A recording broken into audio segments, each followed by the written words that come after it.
Have you ever gone to the bathroom in the middle of the night and stepped on a toy from one of your kids? Or have you gone downstairs in the morning, you're like, what the heck? Where is this mess coming from? Or have there been situations where you go into the bathroom and there are so many dirty things all over the floor? You're like, who lives here? Well, if any of these resonate with you, please listen to this awesome little video. And don't forget to like and subscribe down below. So today in this short video, we are going to be talking about a topic that I think all of us parents can resonate in some way, whether our kids are 8 months old, 8 years old, or maybe even 18 years old. There are so many different situations that we can be in where we come out of our room and it's a mess, whether we're stepping on Lego, when we're going to the bathroom and there are towels and dirty clothes around the floor, or we go downstairs and a kid just ate something and they're leaving the wrappers all over the place. If that is something that you suffer from, like most of us parents, I want to talk about the top 3 ways and explain why this is happening and what we can do about it. Rule number 1, there are developmental stages that they just have not met yet when it comes to organizational skills. Organizational skills are really important for a kid to learn and to grow and to be taught when it comes to them growing. And the way we're going to treat an 18-month-old and how they're going to go about cleaning up things is going to be very different than where we're going to treat our 18-year-old for how they should go about being responsible and putting the keys away properly, charging their phone properly, putting their dirty dishes in the sink or the dishwasher, or maybe even cleaning it themselves. So we have to understand that developmentally, our kids are not necessarily in a place to understand what it is that they are doing. And the same way, if your person has ever gone camping, you might go to a camping site. You'll notice there are some things left around some places. And it's not because people intentionally want to say, I would like to leave a mess over here. But usually when a person is in a situation where they're finished doing the thing that they need to do, they forget that there's an aftermath of whatever it is that they were just doing. And therefore, they will leave a mess wherever they are because they don't need it anymore. Most of us, when we're in situations where we don't need something anymore, we stop thinking about it because it's not important to us anymore. And it's our job as parents to teach the 18-year-old, as well as the 18-month-old, and also the 8-year-old, how and when to put away things. So if your 18-month-old is playing with some blocks, help them out. Hold the bucket open. Give them something to put into the bucket so that they can know that, oh yeah, after I finish playing, now I'm supposed to put it away. Our 8-year-old, when they finish playing with Lego and now they want to go out and play with a friend, wait, let's clean up. Well, help them to clean up. It's not just about them cleaning up and saying, I told you you need to clean up. Help them, guide them, show them the path for what's needed for them to go ahead and clean up. In some situations, that might mean having some sort of big mat on the floor that they could just roll up and dump everything into a bucket. Or maybe it might have to be that you have to get down on your hands and knees in order for them to know, oh, okay, so this is what I'm supposed to be doing now. I finished playing, now I'm supposed to be cleaning up, and mommy's here to help me. Awesome.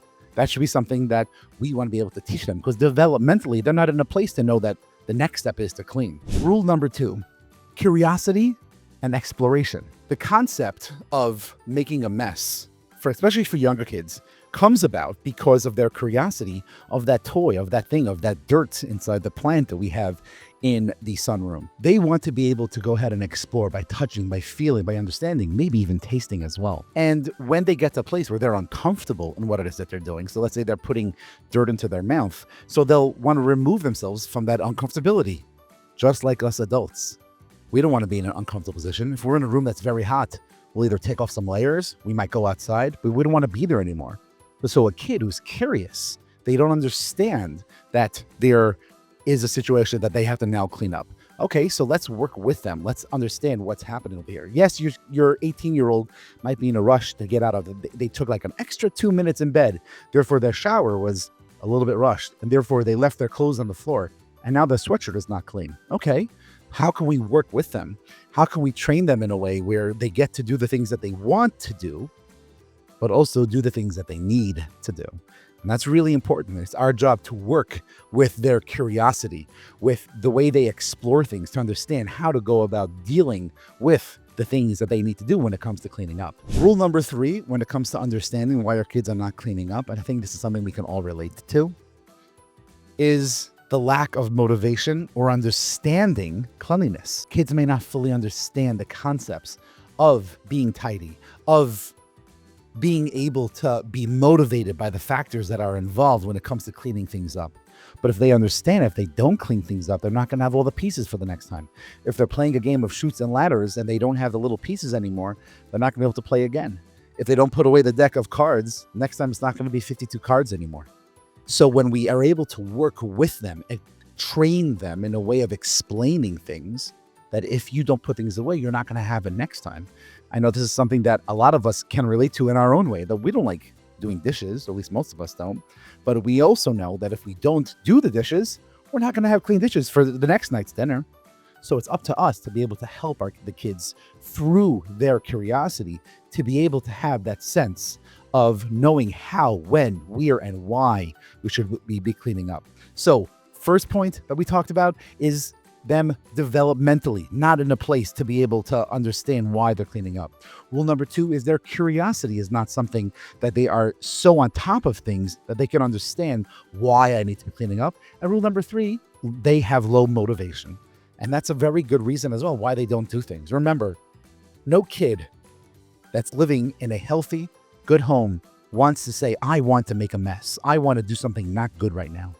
What they want is a parent to be able to explain to them. So remember the most important rule when it comes to parenting, ABC, always be curious. That will help us understand why they're doing certain things and how we can help them.